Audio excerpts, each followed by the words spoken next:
नमस्कार। आकाशवाणी से प्रस्तुत है समाचार संध्या।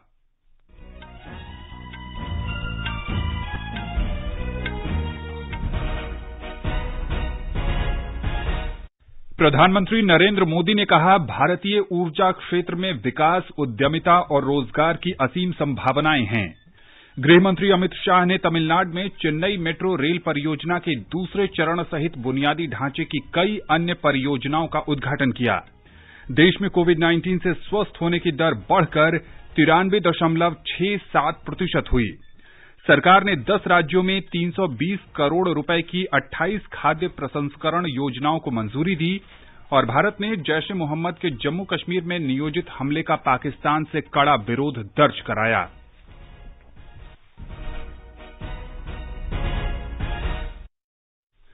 समाचार संध्या में दिव्या तोमर के साथ मैं आनंद श्रीवास्तव।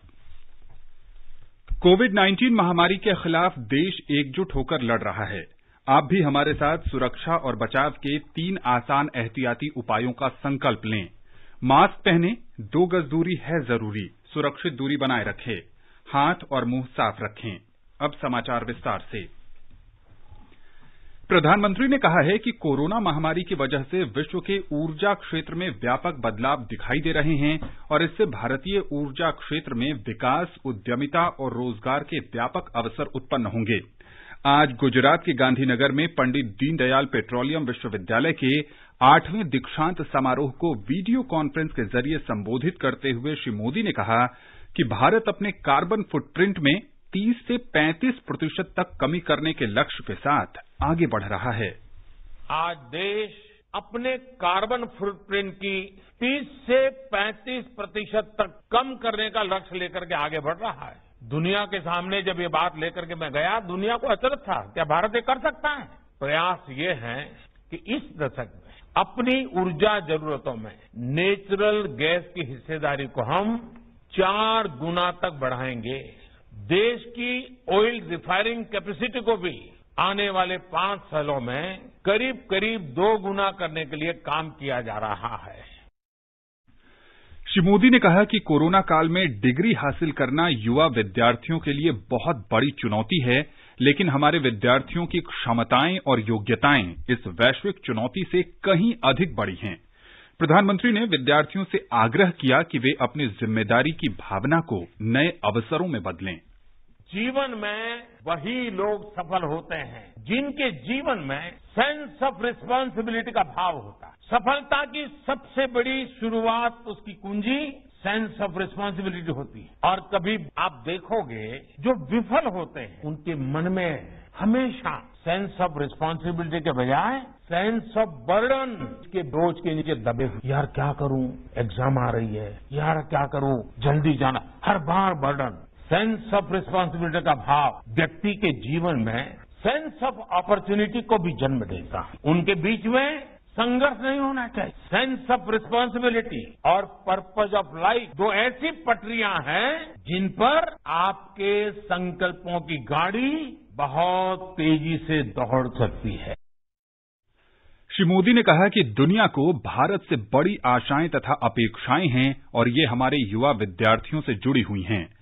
उन्होंने कहा कि हमें सिर्फ आगे ही नहीं बढ़ना है, बल्कि सबसे आगे और सबसे तेज रहना है। प्रधानमंत्री ने कहा कि आज अनुसंधान से लेकर उत्पादन क्षेत्र में युवाओं के लिए अवसर ही अवसर हैं। आज भारत में एनर्जी सेक्टर में ग्रोथ की, एंटरप्राइज स्पिरिट की, एम्प्लॉयमेंट की असीम संभावनाएं हैं। यानी आप सभी सही समय पर सही सेक्टर में पहुंचे हैं। इस दशक में सिर्फ ऑयल एंड गैस सेक्टर में ही लाखों करोड़ रुपए का निवेश होने वाला है। इसलिए आपके लिए रिसर्च से लेकर मैन्युफैक्चरिंग तक अवसर ही अवसर है। गांधीनगर के पंडित दीनदयाल पेट्रोलियम विश्वविद्यालय के साथ अपने 1.5 दशक के लगाव का जिक्र करते हुए श्री मोदी ने गुजरात सरकार से इस विश्वविद्यालय का दायरा बढ़ाकर पेट्रोलियम के साथ साथ समूचे ऊर्जा क्षेत्र को इसमें शामिल करने का आग्रह किया। बीते 1.5 दशक में पीडीपीयू ने पेट्रोलियम सेक्टर के साथ साथ पूरे एनर्जी स्पेक्ट्रम और अन्य क्षेत्रों में भी अपना विस्तार किया है और पीडीपीयू की प्रगति देखते हुए आज मैं गुजरात सरकार को भी अनुरोध करता हूं कि कानून में अगर आवश्यक हो तो परिवर्तन करके इसको सिर्फ पेट्रोलियम यूनिवर्सिटी के बजाय अब इसको हम एक एनर्जी यूनिवर्सिटी के रूप में कन्वर्ट करें उसका नाम, क्योंकि उसका रूप दायरा बहुत विस्तार होने वाला है। और आप लोगों ने इतने कम समय में जो कमाया है, जो देश को दिया है, शायद एनर्जी यूनिवर्सिटी इसका विस्तार बहुत बड़ा लाभकर्ता देश को होगा। इससे पहले प्रधानमंत्री ने 5 अत्याधुनिक सुविधाओं का वीडियो कॉन्फ्रेंस के जरिए उद्घाटन किया। करीब 2600 विद्यार्थियों ने आज दीक्षांत समारोह में डिग्रियां और प्रमाण पत्र हासिल किए। 40 शोध छात्रों को पीएचडी की डिग्री दी गई। प्रधानमंत्री नरेंद्र मोदी आज 15वें G20 शिखर सम्मेलन में वर्चुअल माध्यम से भाग लेंगे। सऊदी अरब की अध्यक्षता में 2 दिन तक चलने वाले इस शिखर सम्मेलन का मुख्य विषय है सभी को 21वीं सदी में अवसर प्रदान करना। ये शिखर सम्मेलन इस वर्ष G20 संगठन के नेताओं की दूसरी बैठक है। G20 शिखर सम्मेलन मुख्य रूप से कोविड महामारी से समावेशी, लचीले और सतत रूप से निपटने पर केंद्रित होगा। सम्मेलन के दौरान G20 के नेता महामारी से निपटने की तैयारियों और रोजगार के अवसरों और साधनों पर चर्चा करेंगे। प्रधानमंत्री नरेंद्र मोदी और सऊदी अरब के शहजादे के बीच टेलीफोन पर हुई बातचीत के बाद इस वर्ष मार्च में G20 के नेताओं का विशेष सम्मेलन आयोजित किया गया था। इसमें नेताओं के बीच सही समय पर कोविड-19 महामारी को फैलने से रोकने और मिलकर वैश्विक प्रयास करने पर सहमति बनी थी। इस वर्ष 1 दिसंबर से इटली G20 की अध्यक्षता ग्रहण करेगा। केंद्रीय मंत्री प्रकाश जावड़ेकर ने कहा है कि भारत G20 राष्ट्रों में पहला देश है जो पेरिस समझौते के अंतर्गत तापमान में 2 डिग्री सेल्सियस की कमी लाने के लक्ष्य को प्राप्त करने की दिशा में आगे बढ़ रहा है। श्री जावड़ेकर ने कहा कि भारत ने जो वादा किया था उसे पूरा करने की कोशिशें कर रहा है। इस लक्ष्य का उद्देश्य ये सुनिश्चित करना है कि वर्ष 2100 तक धरती के तापमान को औद्योगिकरण से पहले के तापमान के मुकाबले 2 डिग्री सेल्सियस से अधिक न बढ़ने दिया जाए। सरकार ने 320 करोड़ रुपए से अधिक लागत की 28 खाद्य प्रसंस्करण परियोजनाओं को मंजूरी दी है। इन परियोजनाओं को खाद्य प्रसंस्करण उद्योग मंत्रालय से 107 करोड़ रुपए से अधिक के अनुदान की मदद मिलेगी। इन परियोजनाओं को अंतर मंत्रालय स्वीकृति समिति की बैठक में खाद्य प्रसंस्करण और संरक्षण क्षमता के निर्माण की योजना के तहत मंजूरी दी गई। 10 राज्यों में संचालित होने वाली इन परियोजनाओं से लगभग 10,000 लोगों को रोजगार मिलने की संभावना है। खाद्य प्रसंस्करण उद्योग मंत्री नरेंद्र सिंह तोमर ने वीडियो कॉन्फ्रेंस के जरिए अंतर मंत्रालय स्वीकृति समिति की बैठक की अध्यक्षता की, जिसमें प्रधानमंत्री किसान संपदा योजना के तहत आवश्यक अनुदान के लिए परियोजनाओं पर विचार किया गया। इन 28 परियोजनाओं से रोजाना 1,237 मीट्रिक टन की एक प्रसंस्करण क्षमता तैयार होगी।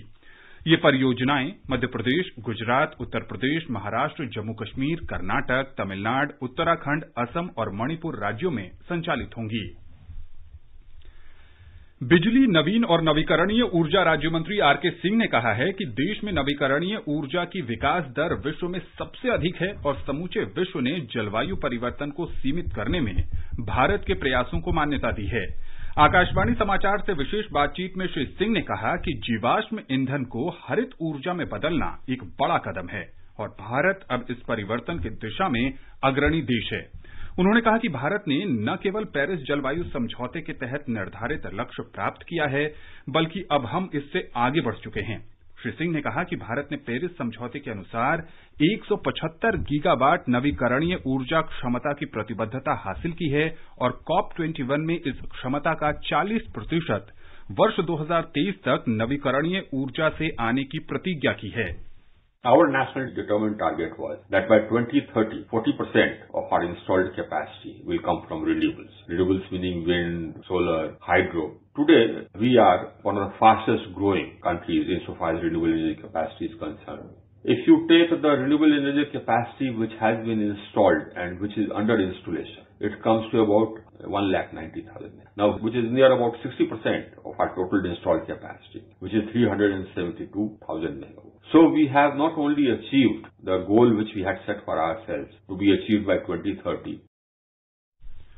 अक्षय ऊर्जा के महत्व पर बल देते हुए श्री सिंह ने कहा कि पर्यावरण और ग्लोबल वार्मिंग दुनिया के लिए चिंता का विषय है।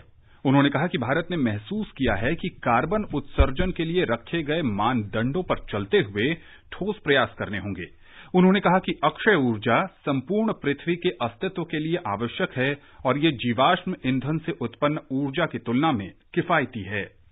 प्रधानमंत्री नरेंद्र मोदी वीडियो कॉन्फ्रेंसिंग के जरिए कल उत्तर प्रदेश के विंध्याचल क्षेत्र के मिर्जापुर और सोनभद्र जिलों में ग्रामीण पेयजल आपूर्ति परियोजनाओं की आधारशिला रखेंगे।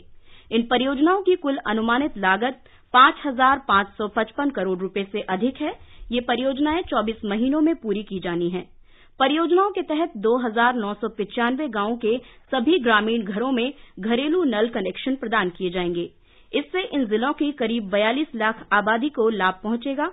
इन सभी गांवों में ग्राम जल और स्वच्छता समितियां और पानी समिति का गठन किया गया है, जो संचालन और रखरखाव की जिम्मेदारी संभालेंगी।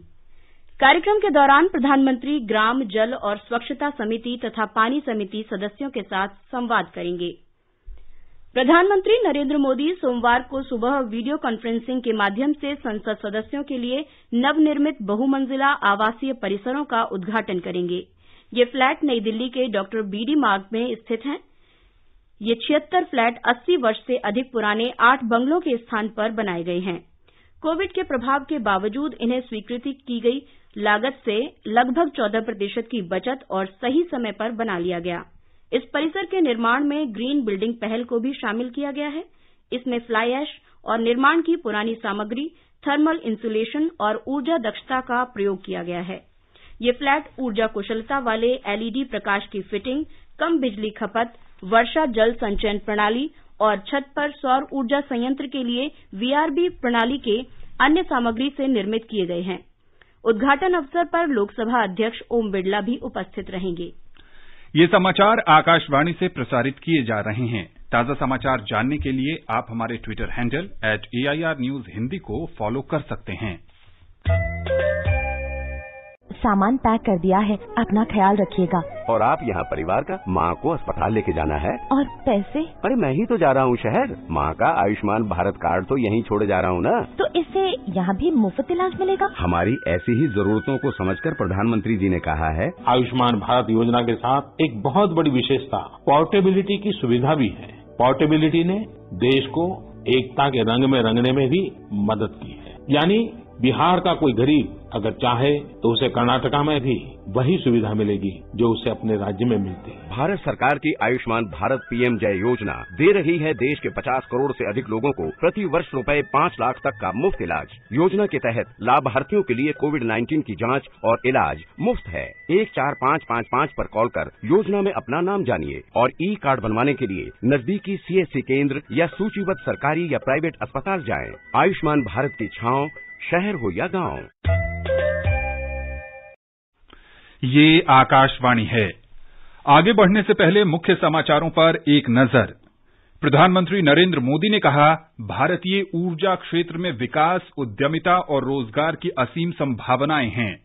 गृह मंत्री अमित शाह ने तमिलनाडु में चेन्नई मेट्रो रेल परियोजना के दूसरे चरण सहित बुनियादी ढांचे की कई अन्य परियोजनाओं का उद्घाटन किया। देश में कोविड-19 से स्वस्थ होने की दर बढ़कर 93.67% हुई। सरकार ने 10 राज्यों में 320 करोड़ रुपए की 28 खाद्य प्रसंस्करण योजनाओं को मंजूरी दी और भारत ने जैश-ए-मोहम्मद के जम्मू कश्मीर में नियोजित हमले का पाकिस्तान से कड़ा विरोध दर्ज कराया। कोविड के 46,232 नए मरीजों के साथ देश में संक्रमित हुए लोगों की कुल संख्या 90,50,598 हो गई है। स्वास्थ्य मंत्रालय ने बताया कि पिछले 24 घंटे के दौरान 564 लोगों की मृत्यु के साथ देश में अब तक 1,32,726 लोगों की मौत हो चुकी है। इस दौरान 49,715 लोग ठीक हुए, जिन्हें मिलाकर अब तक देश में कोरोना के 84,78,124 रोगी ठीक हो चुके हैं। स्वस्थ होने की दर 93.67% हो गई है। देश में इस समय कोविड के सक्रिय मरीजों की संख्या 4,39,747 है। भारतीय आयुर्विज्ञान अनुसंधान परिषद ने कहा है कि देश में अब तक 13,06,57,808 कोविड जांच हो चुकी हैं। कल 10,66,000 से अधिक जांच की गई। दिल्ली में कोविड से निपटने के लिए केंद्र और राज्य के सरकारी तथा निजी अस्पतालों में 205 आईसीयू बिस्तरों की बढ़ोतरी की गई है। गृह मंत्रालय ने कहा है कि केंद्र सरकार के अस्पतालों और दिल्ली स्थित एम्स में ऑक्सीजन की सुविधा वाले बिस्तरों की संख्या में भी 116 की वृद्धि की गई है। उत्तर प्रदेश सरकार ने भी इस तर्ज पर निजी अस्पतालों का सर्वेक्षण करने के निर्देश दिए हैं। भारत इलेक्ट्रॉनिक्स लिमिटेड द्वारा भेजे गए 125 वेंटिलेटर भी दिल्ली पहुंच गए हैं।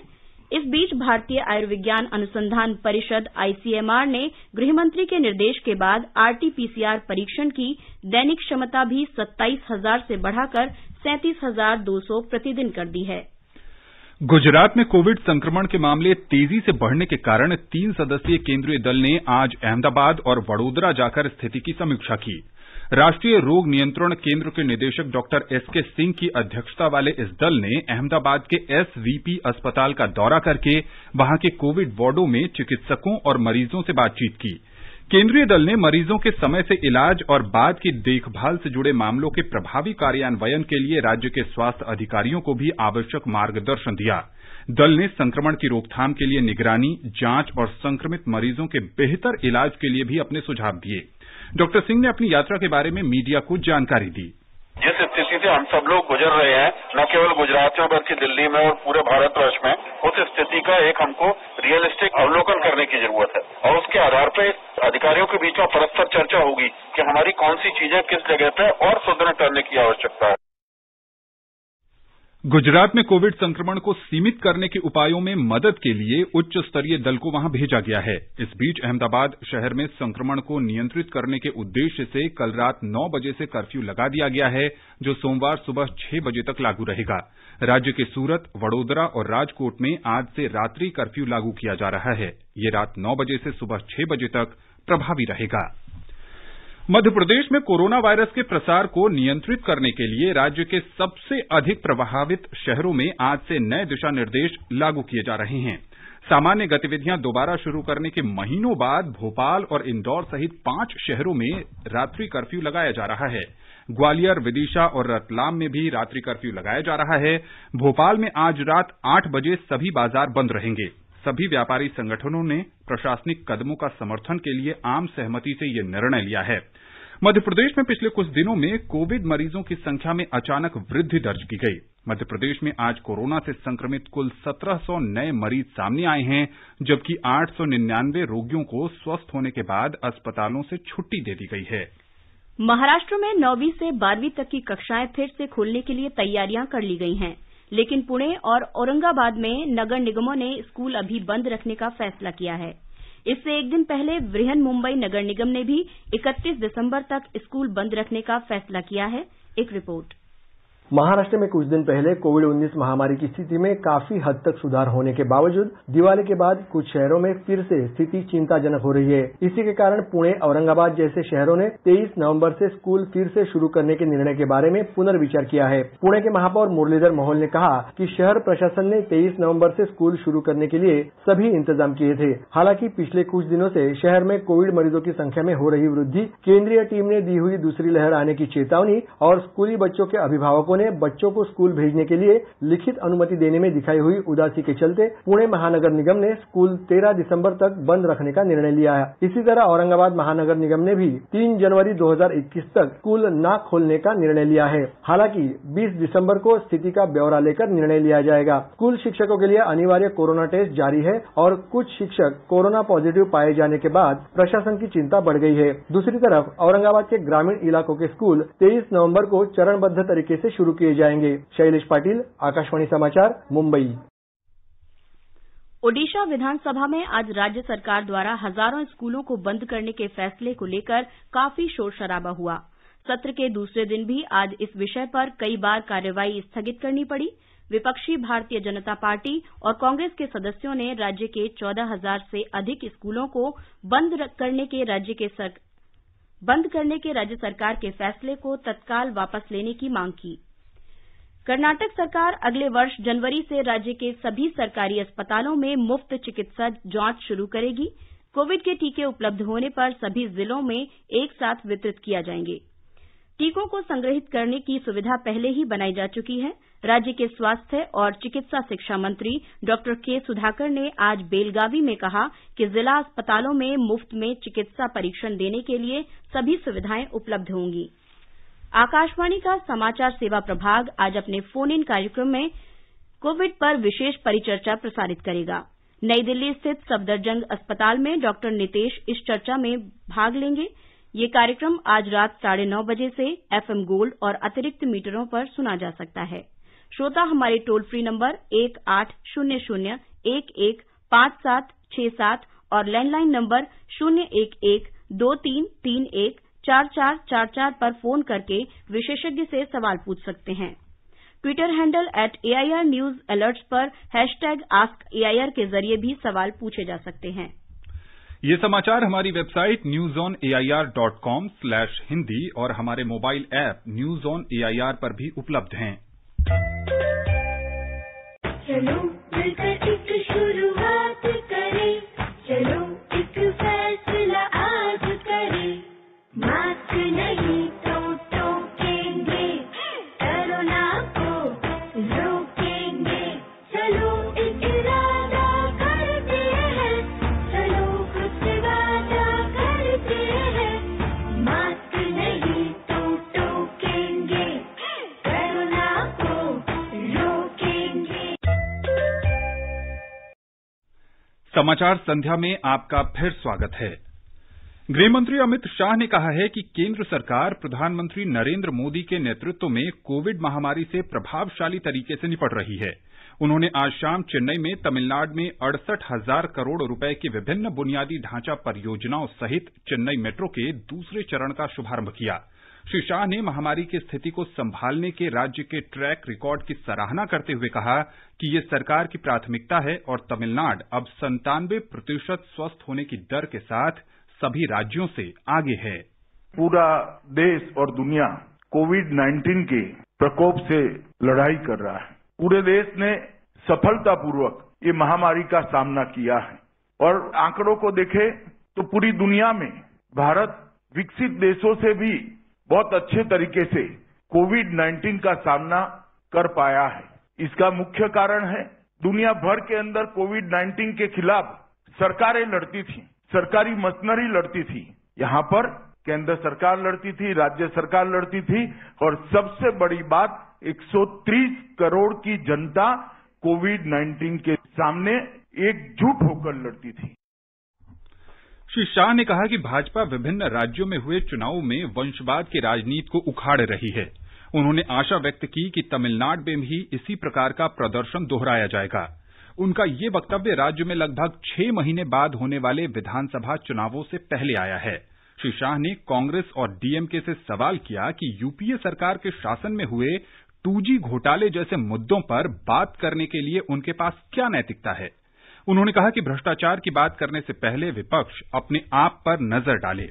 राज्य के मुख्यमंत्री और AIADMK के सह समन्वयक ई पलनीसामी और उप मुख्यमंत्री तथा सत्तारूढ़ पार्टी के समन्वयक ओ पनीरसेल्वम ने समारोह में घोषणा की कि भाजपा के साथ उनका गठबंधन विधानसभा चुनावों के लिए भी जारी रहेगा। भारत ने जम्मू कश्मीर में जैश-ए-मोहम्मद द्वारा आतंकी हमले की योजना बनाने के मामले में पाकिस्तान के साथ कड़ा विरोध दर्ज किया है। विदेश मंत्रालय ने इस संबंध में नई दिल्ली में पाकिस्तानी उच्चायोग के कार्यवाहक राजदूत को तलब किया है। पाकिस्तानी अधिकारी को बृहस्पतिवार को जम्मू के नगरोटा में जम्मू श्रीनगर राष्ट्रीय राजमार्ग पर बने टोल प्लाजा के निकट हुई मुठभेड़ के सिलसिले में बुलाया गया है। इस मुठभेड़ में जैश-ए-मोहम्मद के 4 आतंकी मारे गए थे। भारत ने पाकिस्तान से आतंकियों और आतंकवादी गुटों को समर्थन देने की अपनी नीति छोड़ने को कहा है। विदेश मंत्रालय ने पाकिस्तान से अपनी जमीन से आतंकी ढांचे को ध्वस्त करने को भी कहा है। पाकिस्तान से कहा गया है कि वो इस मामले में विश्व से किए गए अपने वादे को निभाए और ये सुनिश्चित करे कि उसके यहां से किसी भी प्रकार की आतंकवादी गतिविधि न होने पाए। उपराष्ट्रपति एम वेंकैया नायडू ने विश्व समुदाय से आतंकवाद को प्रायोजित करने वाले देशों को अलग-थलग करने और उनके खिलाफ प्रतिबंध लगाने का आह्वान किया है। आतंकवाद के बढ़ते संकट पर चिंता व्यक्त करते हुए उपराष्ट्रपति ने संयुक्त राष्ट्र से इस मुद्दे पर विचार विमर्श पूरा करने और अंतर्राष्ट्रीय आतंकवाद पर भारत के लंबे समय से लंबित प्रस्ताव को अपनाने की अपील की है। एक कार्यक्रम में उन्होंने कहा कि संयुक्त राष्ट्र में सुधार और अधिक समावेशी और अधिक न्यायसंगत विश्व व्यवस्था बनाने की आवश्यकता है। जम्मू कश्मीर में पुंछ जिले के देगवार, मालती और डल्लन सेक्टरों में आज शाम नियंत्रण रेखा पर पाकिस्तानी सैनिकों ने संघर्ष विराम का फिर से उल्लंघन करते हुए छोटे हथियारों से लगातार अकारण गोलीबारी की और भारी मोर्टार से गोले दागे। रक्षा विभाग के जनसंपर्क अधिकारी कर्नल दविंदर आनंद ने बताया कि इलाके में पाकिस्तानी सैनिकों ने शाम करीब 6:15 बजे अकारण गोलीबारी की। सीमा पर सतर्क भारतीय सैनिकों ने पाकिस्तानी गोलीबारी का करारा जवाब दिया। हालांकि भारत से किसी तरह के जान माल के नुकसान की खबर नहीं है, ब्यौरे की प्रतीक्षा है। दक्षिणी कश्मीर के पुलवामा जिले के अवंतीपोरा में पुलिस ने आज आतंकवादी गुट जैश-ए-मोहम्मद के 2 आतंकवादियों को गिरफ्तार किया। उनकी पहचान त्राल के वागड़ निवासी बिलाल अहमद चोपन और पंपोर के चटलाम निवासी मुरसलीन बशीर शेख के रूप में हुई है। वे पंपोर और त्राल क्षेत्र में आतंकवादियों को हथियार और गोला बारूद पहुंचाने तथा रसद सहायता और आश्रय प्रदान कर रहे थे। उन्हें जैश-ए-मोहम्मद संगठन के आतंकवादियों को संवेदनशील जानकारी देने में भी शामिल पाया गया। मामले की जांच जारी थी, ब्यौरे की प्रतीक्षा है। जम्मू कश्मीर में भारतीय जनता पार्टी के प्रवक्ता और पूर्व केंद्रीय मंत्री सैयद शाहनवाज हुसैन ने आज कुलगाम जिले के काजीगुंड इलाके में बोनी गांव में पार्टी कार्यकर्ताओं के एक सम्मेलन को संबोधित किया। शाहनवाज हुसैन ने कहा कि गुपकार घोषणा से जुड़े लोगों ने पहले जम्मू कश्मीर में आगामी चुनाव नहीं लड़ने का फैसला किया था।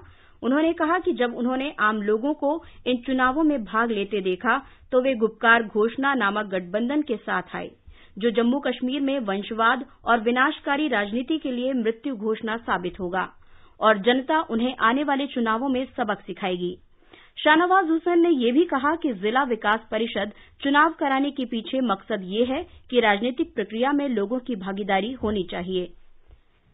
4 दिन का छठ पूजा पर्व आज के देश के विभिन्न भागों में उदित सूर्य को अर्घ्य देने के बाद संपन्न हो गया। छठ पर्व बुधवार को शुरू हुआ था और आज श्रद्धालुओं ने उगते सूर्य को प्रातः अर्घ्य देकर और छठ प्रसाद ग्रहण कर अपना 36 घंटे लंबा उपवास समाप्त किया। इस अनुष्ठान को पारण कहा जाता है। इस साल कोविड महामारी के कारण अधिकतर लोगों ने अपने घर में ही कृत्रिम तालाब और जलाशय बनाकर कोविड दिशा निर्देशों का पालन करते हुए सूर्यदेव की उपासना की। हमारे संवाददाता ने बताया है कि बिहार में गंगा, कोसी, गंडक और अन्य नदियों पर आज सवेरे सूर्य देवता की प्रार्थना के साथ लोग एकत्र हुए।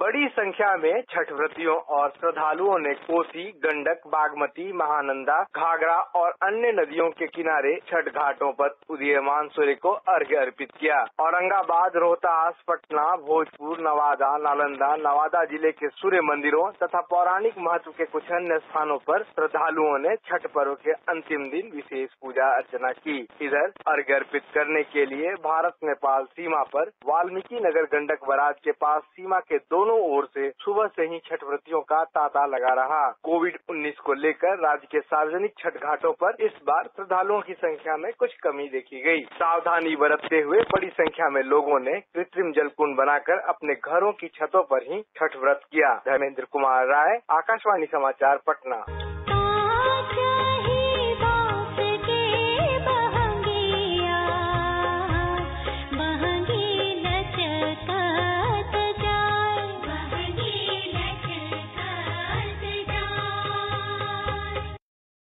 सऊदी अरब की अध्यक्षता वाला G20 का 15वां सम्मेलन शुरू हो गया है। रियाद में हो रहे इस सम्मेलन में प्रधानमंत्री नरेंद्र मोदी शामिल हो रहे हैं। अंत में मुख्य समाचार एक बार फिर। प्रधानमंत्री नरेंद्र मोदी ने कहा, भारतीय ऊर्जा क्षेत्र में विकास, उद्यमिता और रोजगार की असीम संभावनाएं हैं। गृह मंत्री अमित शाह ने तमिलनाडु में चेन्नई मेट्रो रेल परियोजना के दूसरे चरण सहित बुनियादी ढांचे की कई अन्य परियोजनाओं का उद्घाटन किया। देश में कोविड-19 से स्वस्थ होने की दर बढ़कर 93.67% हुई। सरकार ने 10 राज्यों में 320 करोड़ रुपए की 28 खाद्य प्रसंस्करण योजनाओं को मंजूरी दी और भारत ने जैश-ए-मोहम्मद के जम्मू कश्मीर में नियोजित हमले का पाकिस्तान से कड़ा विरोध दर्ज कराया। इसके साथ ही समाचार संध्या का ये अंक समाप्त हुआ। नमस्कार।